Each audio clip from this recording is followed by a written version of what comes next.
ফজরের নামাজ শেষে মসজিদের পাশে প্রতিদিন একজন গরিব মানুষ বসে থাকত।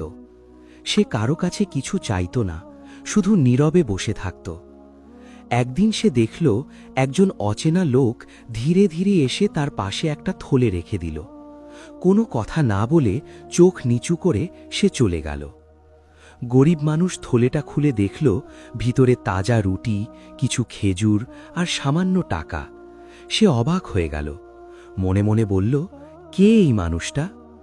পরের দিনও একই ঘটনা, তৃতীয় দিনও। লোকটা কখনো কথা বলে না, নিজের পরিচয় দেয় না, শুধু রেখে যায়, চলে যায়। একদিন গরিব মানুষ সিদ্ধান্ত নিল আজ সে অনুসরণ করবে। ফজরের পর লোকটা থলে রেখে হাঁটতে শুরু করল, আর গরিব মানুষ পিছনে পিছনে গেল। কিছু দূরে গিয়ে সে থমকে গেল। লোকটা ঢুকল একটা ছোট পুরনো ঘরে, যেখানে নিজের পরিবারও অভাবে আছে, তবুও সে প্রতিদিন অন্য একজনকে আগে দিচ্ছে। গরিব মানুষ দরজায় কড়া নাড়ল। লোকটা দরজা খুলতেই সে বলল, ভাই, তুমি কেন নিজের কষ্ট লুকিয়ে আমাকে দাও? লোকটা মাথা নিচু করে শুধু বলল, আমি চাই আল্লাহ যেন আমার হাতকে দেওয়ার অভ্যাসে রাখেন।